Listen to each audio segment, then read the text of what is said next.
y bienvenidos a la segunda parte de este primer día del encuentro social. Solamente quiero hacer un pequeño resumen. El encuentro social se da por primera vez en Perumín y la intención es precisamente que se debatan aquí cosas que tienen que ver con la minería, pero también con la sociedad, con el desarrollo de nuestra sociedad, con la posibilidad de unirnos para resolver nuestros problemas y podamos reencontrarnos como país y caminar hacia el desarrollo. En la mañana, en estos asientos, estuvieron profesores universitarios, decanos de facultades, discutiendo sobre la malla curricular. Ahora, en la tarde, vamos a hablar de un plan de desarrollo. Hoy estará con nosotros Walter Salas, él es asesor del gobierno regional de Arequipa, de la gobernación de Arequipa, para poderlo entender mejor, de la presidencia del gobierno regional, solo que ahora se les llama gobernadores regionales. Y él nos va a exponer durante los próximos minutos el Plan de Desarrollo Regional Arequipa 2015-2021 y luego de eso tendremos un panel para comentar, para poder buscar consensos, para escuchar ideas que ayuden a que ese desarrollo pueda ser realmente concretizado por el bien de todos nosotros. Walter Salas es profesor universitario, él además es sociólogo, analista político, columnista de varios periódicos, a quien invito a que pase por favor al estrado.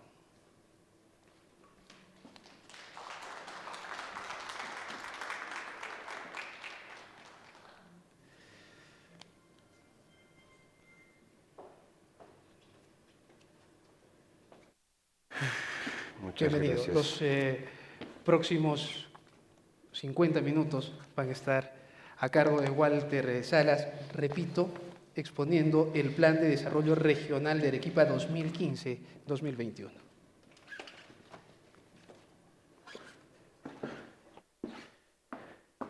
Muy buenas tardes con todos ustedes. En primer lugar, permítanme agradecer a los organizadores de Perumín por brindar este espacio denominado el encuentro social. Creemos que es importante generar condiciones no solamente para plantear propuestas de tecnología, de gestión, de innovación. Aquí la parte social es muy importante y qué mejor, digamos, trabajarlo, digamos, en escenarios, en este caso, universitarios. El encargo dado corresponde a la revisión y actualización del Plan de Desarrollo Regional de Arequipa 2015-2021. Un primer criterio que necesitamos entender es que no se trata de exponer el plan de desarrollo del gobierno regional. De lo que se trata es de cómo el gobierno regional, en este caso, plantea una perspectiva hacia el 2021. Vamos a hablar de eso como el bicentenario. De tal manera de que aquí lo primero que necesitamos entender es que en el Perú, después de muchos años, se plantea una meta. En este caso, el 2021, el referente sería el bicentenario. Lo que nosotros necesitamos entender es que el Perú es uno de los últimos países en todo este escenario hispano en llegar a su bicentenario. Y es bueno porque hace mucho tiempo que perdimos perspectiva, hace mucho tiempo que perdimos metas. Y qué bueno, al menos, fijarnos en un referente, el bicentenario. Cuando se dio esto años atrás, nos parecía un poco lejano. Hoy día, 2015, que lo estamos viendo, ya se nos va acercando cada vez más. Estamos hablando de una diferencia de casi 6 años. Y los tiempos son importantes en la gestión, de tal manera de que aquí un primer planteamiento importante es plantear el rumbo hacia el bicentenario, y eso nos permite plantear una pregunta: ¿qué hemos logrado alcanzar respecto de todos nuestros indicadores? sean ellos económicos, sociales, productivos, culturales. Necesitamos un poco visualizar hacia adelante qué cosa es lo que podemos alcanzar. Aquí el concepto náutico de a la deriva ha funcionado durante muchos años. No vamos a hablar de esta región, vamos a hablar de la gestión pública. Hace muchos años que se planteó una suerte de libre albedrío en la gestión, sin acogerse a lo que sería pues una política pública, sin acogerse a lo que sería una estrategia nacional.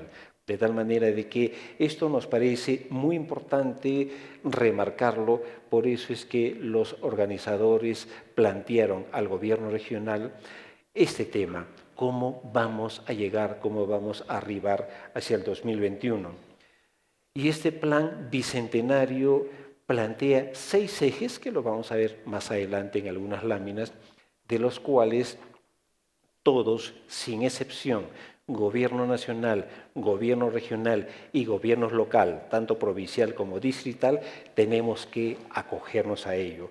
No es simplemente una idea de poderlo hacer, sino es una propuesta ya normada, es una propuesta obligada para poderlo hacer. Pero dentro de estos 6 ejes estratégicos, en una buena lectura, y justamente es el énfasis a lo cual les queremos arribar, hay 3 ejes que no tienen indicadores meta. Hay 3 ejes que no los vemos en una posibilidad de resultado, y yo no sé, vamos a entender el espíritu del legislador, si eso se ha hecho adrede para que cada gobierno regional en instancias o gobiernos locales lo plantee, digamos, como un lineamiento. Y eso se refiere al Estado y gobernabilidad, justamente hablando de nosotros al gobierno, al desarrollo regional e infraestructura y a recursos naturales y ambiente.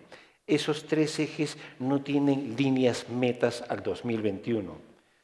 Por una razón muy simple que quisiéramos poderla entender, reitero, en el espíritu del legislador. Aquí hay muchas cosas por construir y hay otros indicadores que sí tienen claras definiciones en términos de esa posibilidad. Necesitamos entender, digamos, esos lineamientos que tienen que ver con la vigencia de los derechos humanos, con la economía competitiva, la igualdad de oportunidades, el aprovechamiento sostenible de los recursos, el Estado eficiente y el desarrollo regional. Esos son los ejes en los cuales este plan bicentenario camina. Un segundo criterio que nos parece importante remarcarlo es el CEPLAN, que tiene que ver con el Centro Nacional de Planeamiento Estratégico. Para la lectura del planeamiento, el CEPLAN viene a ser el instrumento por el cual todo este nuevo diseño, cuya meta es el 2021, necesita de instrumentos de gestión. Y el CEPLAN tiene toda una normativa, tiene toda una estructura por el cual, digamos, gobierno central, regional y locales van, digamos, voy a utilizar esa palabra que no la quiero reiterar mucho, alinearse. De tal manera que eso es lo que necesitamos entender. El albedrío de la gestión pública a una gestión pública planificada, pero la planificación sobre base de objetivos claros, sobre metas claras, que en este caso sería el bicentenario como una meta, digamos, en el cortísimo plazo. El CEPLAN es una institución que tiene que ver con programar, dirigir, coordinar, asesorar, supervisar y evaluar todo el Sistema Nacional de Planeamiento. Por lo tanto, aquí nos queda claro cómo es que la visión tiene que ver con liderar el sistema de planeamiento estratégico para todo lo que es la gestión pública, y la misión tiene que ver con cómo mejorar todas estas posibilidades. Un segundo criterio que nos parece importante dentro de esto es ¿por qué necesitamos un planeamiento estratégico? Uno, porque la gestión pública tiene que dar resultados. Entonces, aquí lo que importa es que cada gestión no se vaya y la que venga no sé qué hizo la anterior. Aquí necesitamos definir muy bien las líneas base, las fronteras entre gestión y gestión. ¿Qué cosa hice, qué cosa dejé? qué cosa voy a hacer y qué cosa muestro como resultado. Aquí el asunto es que la gestión pública necesariamente tiene que tener resultados y eso es uno de los objetivos estratégicos enmarcados en el CEPLAN con respecto al Plan Bicentenario. El segundo criterio importante por qué necesitamos un planeamiento tiene que ver con la cultura del seguimiento de la gestión. No se hacía monitoreo de gestión. Ahí es una cosa que también es importante. En los últimos años sí han aparecido instituciones dentro de la estructura pública que hacen esta labor.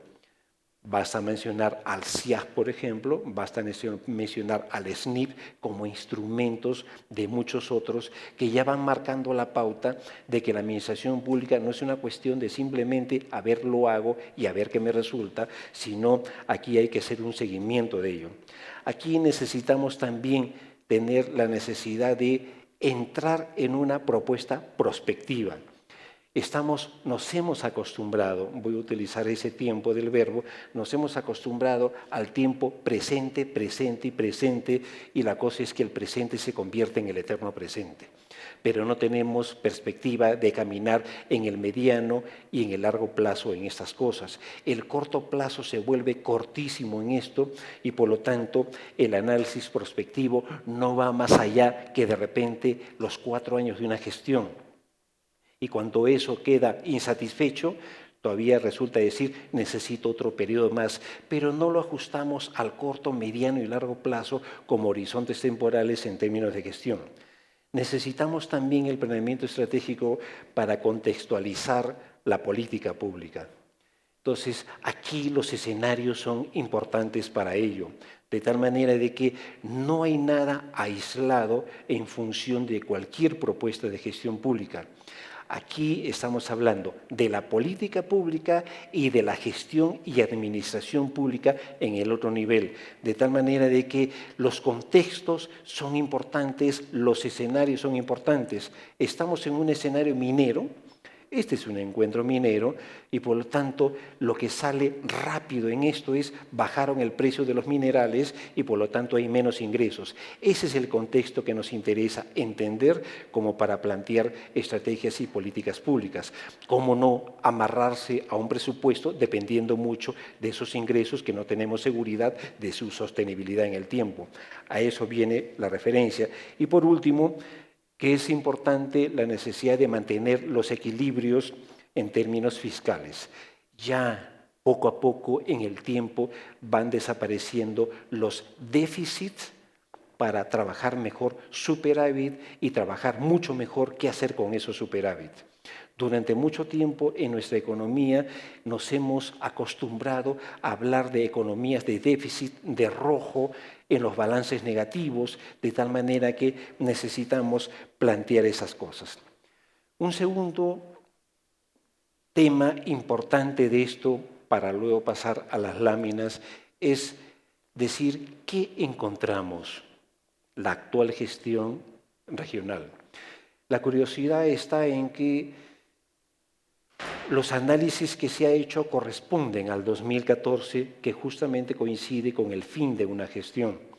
Y aquí hemos encontrado una serie de políticas regionales, hemos encontrado un plan de desarrollo concertado estratégico aprobado en la anterior gestión que va del 2013 al 2021, y eso hemos encontrado una serie de indicadores en los cuales nos marcan como la igualdad de oportunidades, el impulso al desarrollo, los servicios básicos, la educación de calidad, las promociones culturales, la reforma de los sistemas, la reducción de los males endémicos hablando de desnutrición, el fortalecimiento de la infraestructura, el acceso al empleo, el fortalecimiento de las MIPES, la competitividad y posicionamiento, la promoción de entornos favorables, la integración, promoción, explotación y manejo, conservación, etcétera, etcétera.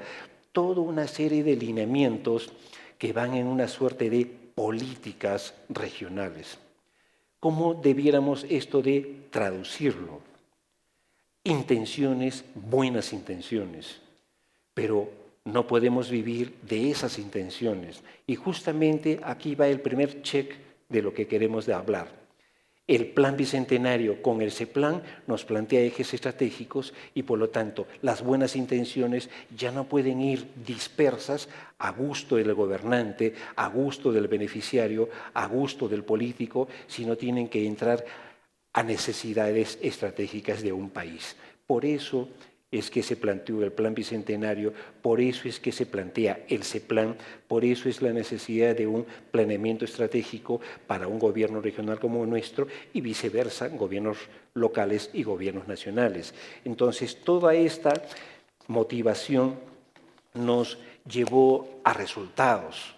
Entonces, el 2014, que ese es el énfasis que queremos poner en algunos análisis, nos plantea también el fin de una gestión y nos plantea también el reto de lo que hoy nos convoca a hablar, cómo queremos ir, cómo queremos llegar al 2021. Y hay un trabajo del Centrum de la Católica que está referido al índice de competitividad regional que tiene una data 2014. Lo que nos interesa aquí evaluar son las 25 regiones y dentro de las cuales está nuestra región. Y aquí hay un resultado importante. Hay varios ítems que nos interesa resaltar para ello. Un primer concepto es el de la economía. En el tamaño, hablando de la economía, nuestra región está en el 4º puesto. En el crecimiento, en el puesto 12. En la exportación, puesto 7, en la diversificación, puesto 3, y en el empleo, puesto 9. Eso del crecimiento, estamos un poco a mitad de tabla. No hemos crecido mucho, de acuerdo al índice de competitividad. Respecto de las empresas, la productividad en el puesto 4, en el ambiente de negocios, el puesto 4, las habilidades gerenciales, el puesto 13, la innovación, puesto 14, y generación de empleo, puesto 14. La mayor parte en este rubro empresarial no nos da buenos indicadores y sobre todo nos llama la atención en términos de habilidades gerenciales. Quizás esto pueda entenderse que recién en los últimos años se ha puesto mucho énfasis en la formación en gestión empresarial. Durante muchos años estamos aquí en la UNSA. Yo trabajo en la Universidad de San Agustín. Se puso mucho énfasis en las tecnologías, en el área de salud, pero muy poco en el área de gestión, el área de economía, el área de administración, el área de marketing, el área de finanzas, bancario. Y hoy día, justamente en esta evaluación de competitividad, notamos que no estamos muy bien posicionados, muy bien ubicados.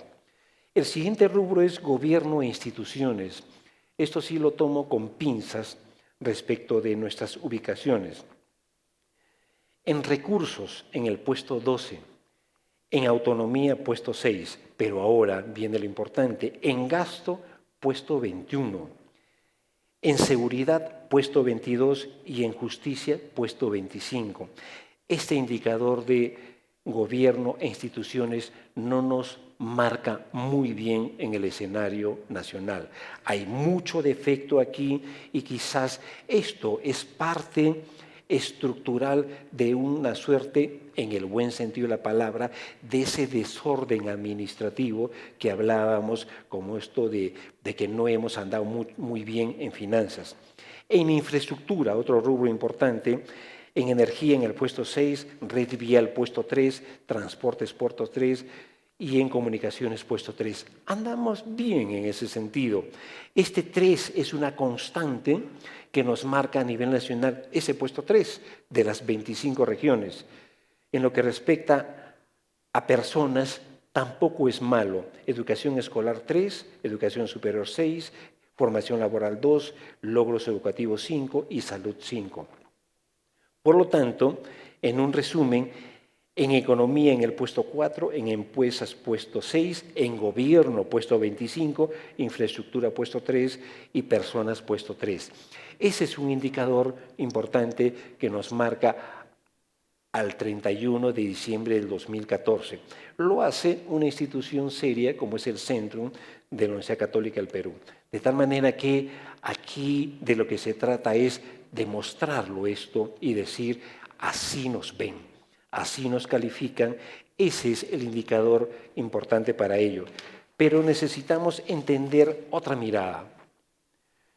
Y la otra mirada tiene que ver con un poco de estadística demográfica poblacional. Arequipa está en el 8º puesto a nivel de población.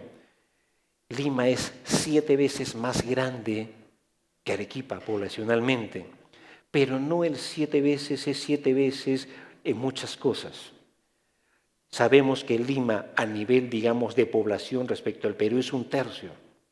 Entonces Lima sí tiene una amplia cobertura, digamos, poblacional de consumo y de producción, de tal manera que el Perú de hoy, de que sobrepasamos los 31 millones de habitantes, nos marca ese referente. Estamos a la mitad de la tabla en términos de crecimiento, con 1.1%. Es un crecimiento bajo. Hemos llegado a tener crecimientos del 3.2% en la década del 70 y hemos crecido mucho, poblacionalmente hablando. Y ahí la pregunta, en términos de relaciones con la macroeconomía, nos marca de que crecimos mucho, pero no crecimos en producto. Creció la población, pero no creció el producto en paralelo, y durante mucho tiempo marcamos un déficit en la relación crecimiento poblacional con crecimiento del producto.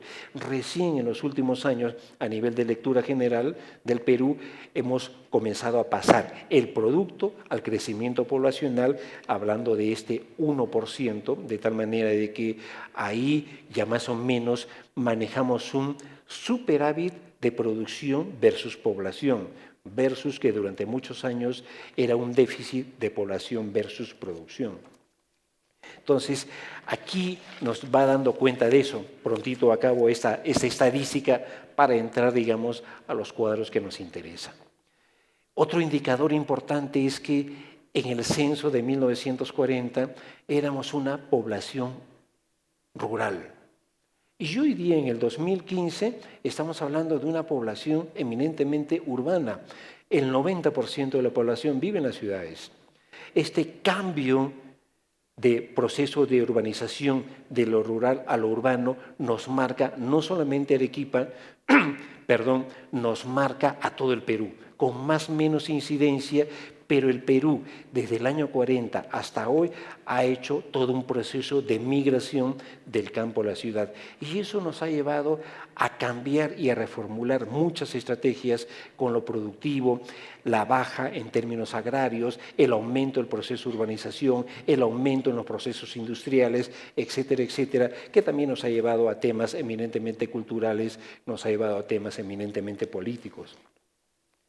La esperanza de vida ha mejorado notablemente. Tenemos un promedio de 76 años. Viven más las mujeres que los hombres. Pero esta cifra de hoy día es totalmente lejana a la cifra de 1940, cuando el promedio, la esperanza de vida era 39 años. Hemos mejorado notablemente esa esperanza de vida. Vivimos más, vivimos mejor, sería la interrogante para ello. Pero de hecho que vivimos más. Y acá hemos ido cambiando paulatinamente. Imaginariamente hablamos siempre de una pirámide en términos poblacionales. Hoy día ya no tenemos pirámide, estamos en un proceso de transición y nuestras formas se parecen más a un rombo. Eso tiene la siguiente lógica: cada vez nuestra población, no se asusten por ello, envejece más. Por lo tanto, en el colegio van a sobrar las carpetas y en la universidad como esta van a faltar las carpetas. Ese es un efecto clarísimo. En medicina van a faltar geriatras y van a sobrar pediatras. Ese es el efecto en salud. Esa transición de rombo en vez de pirámide, necesitamos verlo en perspectiva. Necesitamos generar más empleo en los próximos años. El empleo en requerimiento para el 2021 es mucho mayor que el empleo que hoy día, pero el empleo sigue siendo deficitario para los jóvenes y por lo que vemos, los jóvenes necesitan también manejarse en esto. De tal manera que aquí nos ha marcado una suerte de referentes para ello. Lo que quisiera seguir mostrando es cuál es la finalidad de todo esto en términos... Ahora no funciona esta cosita.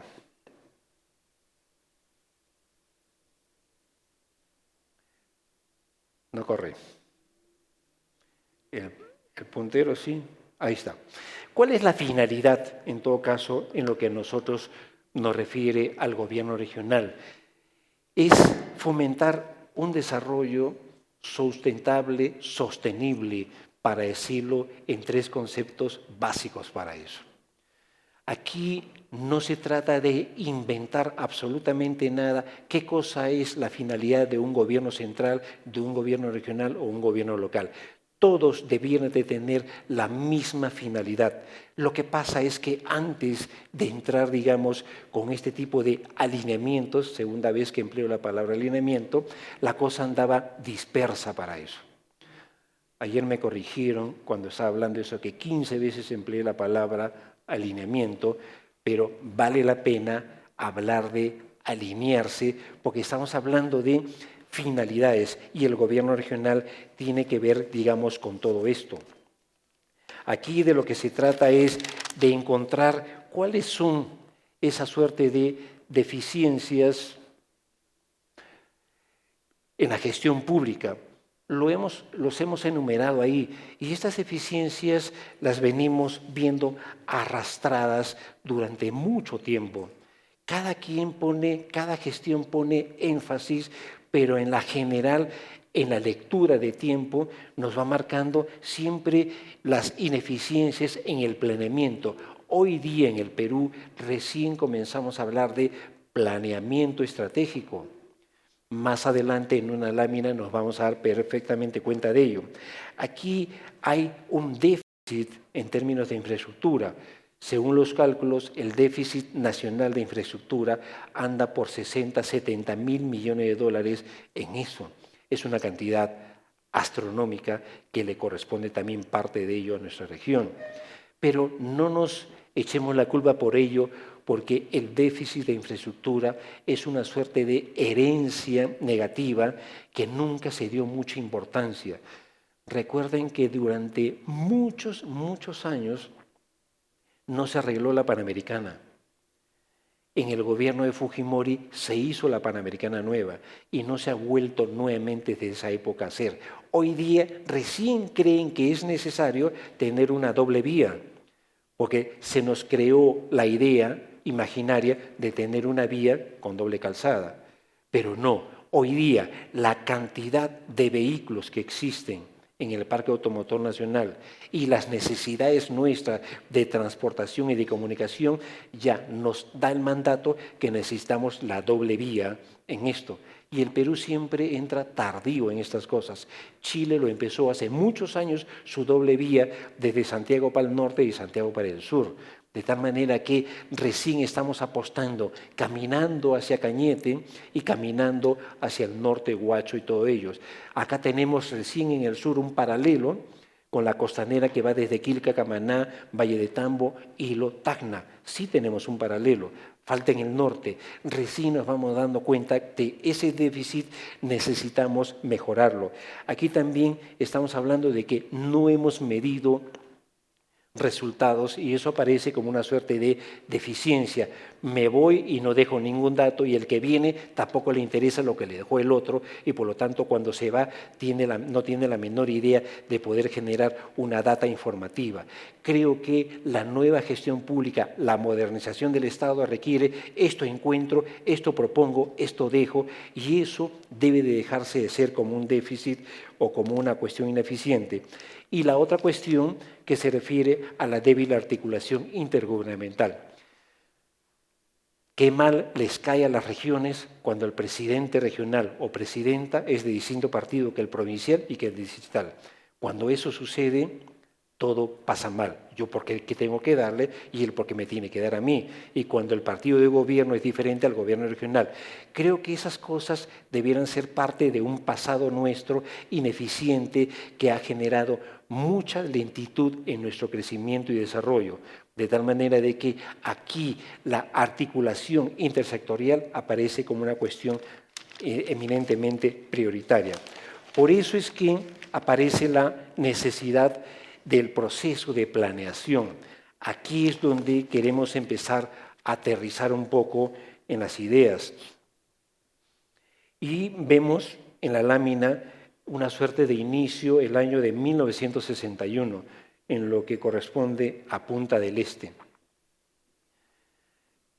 Un poco de recuerdo de escenario. En América Latina se quería evitar el efecto Cuba. La Revolución Cubana fue el año 59. Y quería Estados Unidos, vamos a marcarlo así, evitar que aparezcan otros Cubas en América Latina. El primer escenario claro para eso fue Bolivia, con la presencia de Che Guevara, etcétera, etcétera. A ese escenario lo que quedó claro es que se necesitaba generar estrategias nuevas en América Latina. Y el mensaje de Punta del Este fue, ¿saben qué? Para evitar que aparezcan otros Cubas aquí, necesitamos que todos los países de América Latina comiencen a hacer procesos de reforma agraria. Y el Perú lo hizo en el primer gobierno de Belaúnde, muy tibia, que ni se notó, y todos comenzaron a hacer reformas agrarias porque encontraron que ese agro, ese campo, ese espacio rural atrasado, todavía con rasgos muy feudales, era el germen de que querían evitar que aparezcan otros Cubas aquí en América Latina. Y por lo tanto, un primer criterio estratégico en Punta del Este fue precisamente hagan reformas agrarias, modernicen el campo, y eso es parte de toda una estrategia de movilización del campo hacia la ciudad.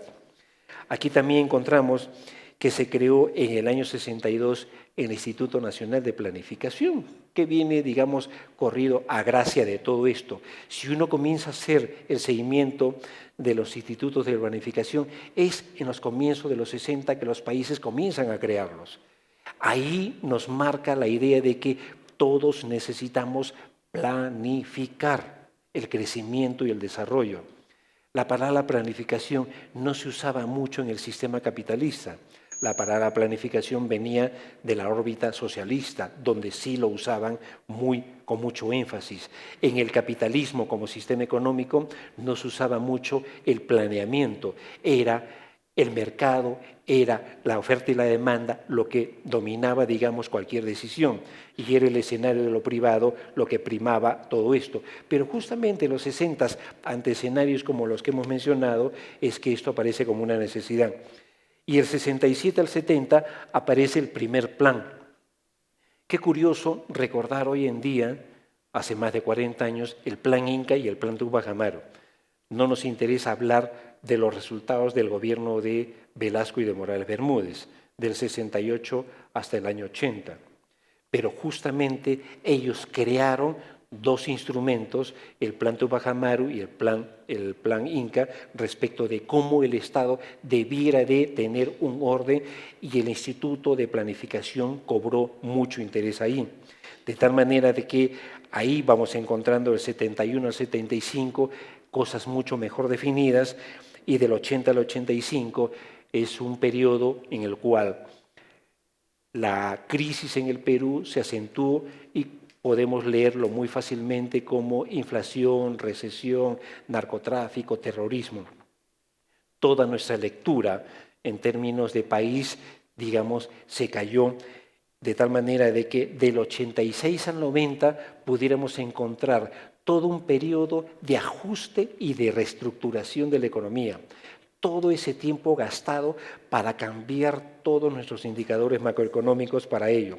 Y qué curioso, el año 92 se cierra el INP. Y el concepto de cierre el INP como elemento planificador obedece también que en esa época, en América Latina, no solamente en el Perú, se insinúa con mucha fuerza los procesos de privatización. El Perú privatizó mucho y muchos países también lo hicieron. No es una cosa, un modelo meramente peruano, es un modelo que cundió mucho en América Latina. Y por lo tanto, estaba de más en un proceso de privatización, en cambiar, digamos, de una forma estatista de los 70 a una forma de una economía mucho más liberal. Por lo tanto, no tenía mucha razón de ser el Instituto Nacional de Planificación para ello. Ahora, Yendo más adelante, del 2002 al 2003, ya es el Ministerio de Economía y Finanzas el que toma la batuta de todo este nuevo ordenamiento respecto de la economía. El 2008 aparece el SINAPLAN y el CEPLAN, y en junio de 2011 ya comenzamos a hablar de lo que hoy nos motiva a hablar, cómo vamos a llegar nosotros, cómo queremos llegar nosotros a ese plan bicentenario. Para tal efecto, hay un marco legal que se refiere, digamos, a todo esto, que simplemente lo pasamos, pero lo que nos interesa es encontrar este referente. No es el antojo de un gobernante, sino es la propuesta técnica desde una perspectiva estratégica de la necesidad de un plan bicentenario, de tener los elementos y de tener una institución como el CEPLAN que tenga todo ese carácter normativo respecto de cómo irnos manejando ahí. De tal manera que, pasando, digamos, el referente, esos son los elementos que necesitamos articular respecto de los objetivos nacionales. Si lo miramos de la parte baja hacia arriba, es como cada quien da soporte, y si lo miramos del costado hacia el lado izquierdo, también como tiene, digamos, esa misma relación. De tal forma de que no son planteamientos aislados, no son planteamientos que cada quien maneja su propio rumbo, maneja su propia dirección, sino que hay que buscarles una armonía, hay que buscarles una sintonía. Por lo tanto, ese es un primer indicador de lo que nos marca una pauta de lo que debiera de ser una perspectiva de gestión del gobierno regional camino al 2021. De tal manera de que aquí este tema necesitamos encontrarlo en función de cómo nos vamos manejando en el tiempo. ¿Por qué necesitamos? Ya lo hemos dicho anteriormente, es una suerte de reiteración del concepto anterior, pero ahora ubicados en ese contexto. Esto es lo que hemos encontrado, estoy reiterando alguna información para que ustedes sintonicen, digamos, qué cosa es lo que se entendía como políticas regionales. Son 29 políticas que se estableció, digamos, en la anterior gestión. Eso no debiéramos de leerlo en negativo, sino leerlo en perspectiva de que todo eso necesitamos ordenarlo nuevamente para cuál es la intención de. Y en el índice de competitividad, ¿dónde nos encontramos? Y justamente esa es una curiosidad que en la general sí andamos por el puesto 3, después de Moquegua. No vamos a discutir por qué Moquegua está ahí, pero la idea marca dónde está Arequipa y dónde debiera estar Arequipa, y por lo tanto, cómo es el segundo y tercer tercio en términos de este índice de competitividad. De tal manera de que ahí nos marca, y visto en otra perspectiva también en el resultado general del instituto, del centro, en el otro del instituto, también nos marca dónde estamos. Entonces, ahí cambia un poco la composición de Arequipa respecto de Lima Metropolitana y el Callao. Entonces, los avances que se han venido haciendo respecto de este plan de desarrollo regional camino hacia el 2021 nos va marcando una suerte de cómo debiéramos de alinearnos. Aquí lo importante es cómo los planes nuestros debiéramos de fijarlos en la siguiente estrategia. El plan bicentenario, el plan de desarrollo concertado aprobado, el plan de desarrollo regional propuesta, y cómo todo eso debiéramos de pensarlo en otra suerte de nuevo, digamos, un nuevo panorama para ello. Aquí, esta articulación nos va marcando cómo es que desde la propuesta de la plataforma nacional vamos bajando hasta lo que es el gobierno local distrital. De lo que se trata aquí es de que el gobierno nacional tiene una relación directa con el gobierno regional, pero a la vez el gobierno regional tiene también una relación directa con el provincial y con el distrital. Y de lo que se trata es que los tres establezcan una relación en términos de armonía para todo eso. Y se plantea los objetivos, los indicadores y las metas para cada uno de ellos en términos de sus propias propuestas. La idea de este cuadro no es necesariamente que cada quien camine un poco al libre albedrío, sino todos podernos manejar. Aquí vamos encontrando ya cómo los ejes necesitan tener mejor definición, de tal manera de que si en algunas cosas que las hemos propuesto, digamos, con un concepto muy entendible en la perspectiva regional, necesitamos esa propuesta ver cómo está en el enfoque nacional. Entonces, ahí vamos marcando, digamos, cómo es que esto va teniendo un significado diferente y quisiera encontrar acá.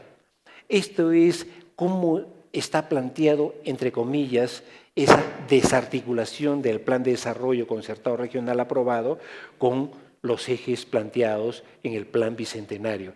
No se encuentran, voy a utilizar ese concepto, alineados, de tal manera que ahí nos vamos dando cuenta cómo es que existen cruces en términos de prioridades, en términos de estrategias, en términos de los propios ejes. Pero aquí sí los encontramos, y esa es la propuesta actual, de cómo esto tiene que tener ya una relación directa con lo que se quiere. Esto no debe de significar en absoluto un antojo, no debe significar en absoluto que el actual gobernante nos plantea cosas como que debiéramos de ajustar. Esto aparece como una necesidad nacional. Los tiempos de antes que cada quien hacía una suerte de libre albedrío de propuesta, hoy día se respeta eso, pero usemos los ejes en términos de que los ejes nos van a marcar la pauta para ello. Y esa es la famosa palabrita cuando hablamos de alineamientos respecto de. Y fíjense lo del Plan Bicentenario con el Plan de Desarrollo Regional Concertado. Estamos encontrándonos, digamos, en esa perspectiva. Palabritas más, palabritas menos, pero al final de cuentas esto nos va marcando ya una estrategia mucho mejor entendida y sobre todo aquí estamos manejando conceptos como el de desarrollo territorial. Entonces, aquí no estamos en un plano de total definición, pero lo que sí estamos haciendo es el análisis prospectivo.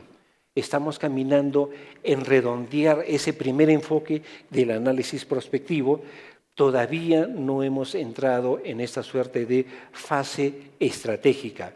La fase estratégica es la que nos tiene que elevar un poco más en el concepto, saber mirar en el escenario nacional, saber mirarnos hacia nosotros mismos y saber mirar también el componente que tenemos en esta mancomunidad de gobierno central, gobierno regional y gobiernos locales. Entonces, y en la fase institucional, simplemente la traducción sería, ¿estamos en capacidad de poderlo hacer? ¿Queremos llegar? ¿Cómo vamos a llegar? Y la forma, la capacidad nuestra para llegar a ello. Entonces, los cuadritos nos ilustran muy bien el camino trazado para ello. La ventaja de esto, en términos estratégicos, es de que no es un corsé para el gobernante. Muy por el contrario, es un lineamiento para el gobernante quien venga y quien sucede en esto. No es lo que se dice en campaña, voy a hacer, no. Lo que tendría que decir en campaña, con toda legitimidad, es me voy a acoger a estos ejes y eso sí, le pongo mi dosis de lo que yo quiero hacer en educación, de lo que quiero hacer en salud, en transporte, en lo que vea por conveniente plantear, pero no saliéndose de esos esquemas. Creo que la intención del CEPLAN en esta propuesta meta del Bicentenario es ordenarnos también nuestro pensamiento estratégico. Van a tener que hilar muy bien los políticos futuros en entender que el discurso político, entre comillas electoral, y se nos viene una próxima elección, lo tienen que alinear con esto. De lo contrario, nos estarían mintiendo. porque esto es la norma, este es el camino, este es el trazo que tenemos que hacer a una propuesta que debe de culminar el 2021. Recuerdo una frase de Alan García en pleno ejercicio de gobierno, en su segundo mandato: vamos a llegar al 2021 con 5% de pobreza. Todavía estamos lejos de eso, pero todavía falta 6 años. El logro de ese objetivo, todos tienen que sumar para que ese indicador vaya bajando. Y no porque lo haya dicho Alan García, sino simplemente por necesidad nuestra para eso.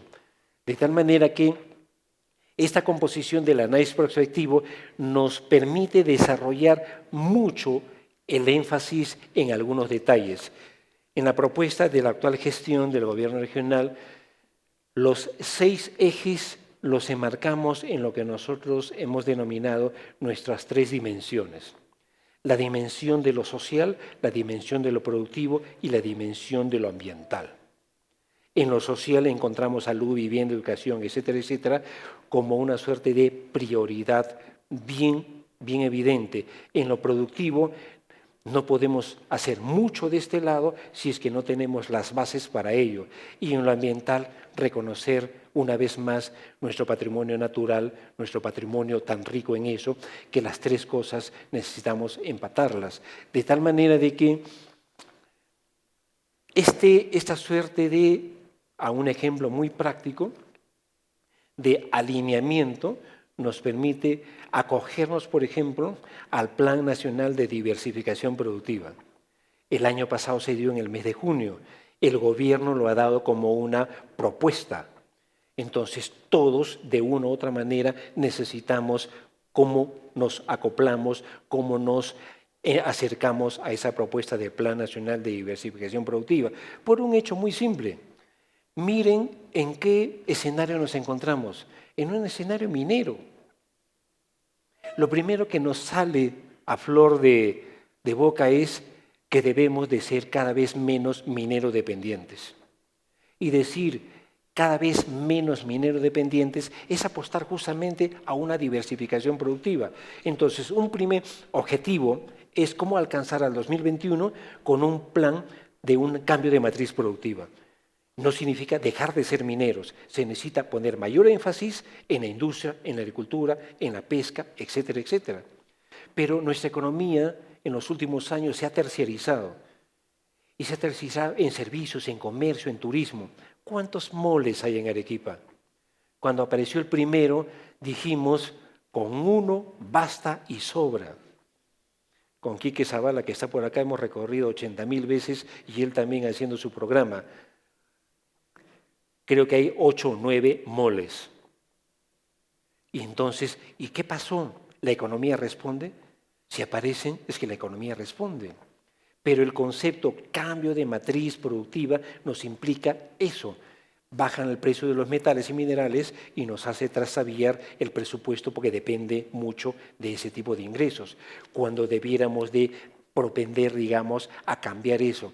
Majes Iguas 2, como una propuesta aprobada en este gobierno, nos marca una ampliación de frontera agrícola, una inversión de 550 millones de dólares y una capacidad de empleo, pensando en 2 trabajadores por hectárea, de cerca de 80.000 trabajadores directos en el campo al margen de ello. En un proceso de urbanización bien definido, si para el Majes 1 tenemos una población de 70.000 habitantes y una población flotante de 30.000 y por ahí andan circulando cerca de 100.000, imagínense ustedes que vamos a tener con 60, 70.000 hectáreas en producción en los próximos 5, 7, 8, 10 años. Ahí Majes se presenta como una opción muy cercana a 250 a 300.000 habitantes. Y por lo tanto, esa es una cosa que no la podemos descuidar y tiene que estar dentro del esquema de desarrollo territorial nuestro. No podemos dejar, y me van a disculpar, el mal ejemplo de un buen ejemplo, no podemos dejar que eso sea otro Juliaca.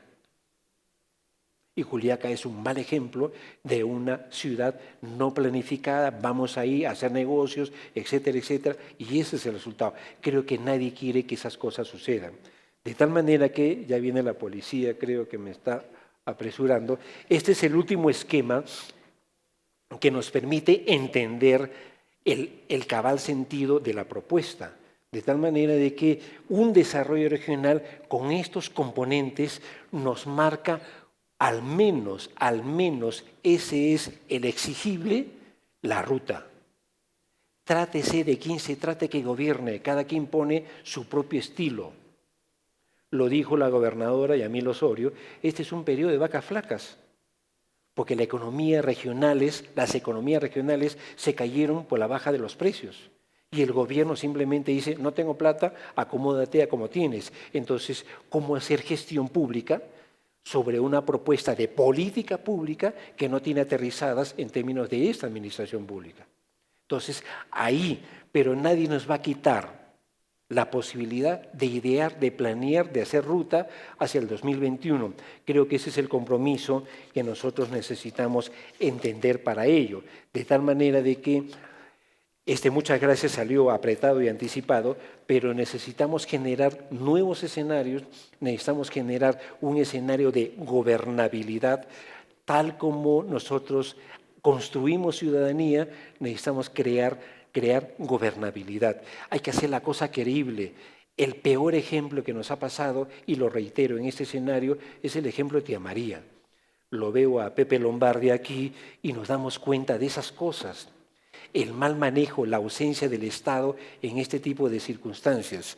Esa ausencia del Estado que compromete justamente a competencias que no le competen. Y se ha dicho miles de veces, Tía María no es competencia del gobierno regional, es competencia del gobierno central. A ellos les corresponde decir el sí o el no, pero nos compromete en función de que está en este territorio. Y el mal manejo de la política pública en estrategias de ese sentido nos lleva, digamos, a ese tipo de discrepancias que al final de cuentas no hace muy bien el gobierno decir, vengan e inviertan, cumplan normativa y cuando llegan a una suerte de participación de la población, a lo que diga la población. Entonces se rompe la comunicación en términos de ese término de decisión. Creo que necesitamos acompañar inversiones, crecimiento, desarrollo con un plan estratégico, con una normativa y con metas bien claras, que en este caso es el 2021 en el plan bicentenario y en este caso es el pequeño ejemplo como un gobierno regional como el nuestro, que todavía resulta siendo pequeño con un presupuesto de 1.400 millones, todavía no tiene esas capacidades porque del total de competencias, simplemente 134 competencias se han asignadas, pero las principales, donde está la generación de ingresos, todavía no se da esas competencias. Muchas gracias. Gracias.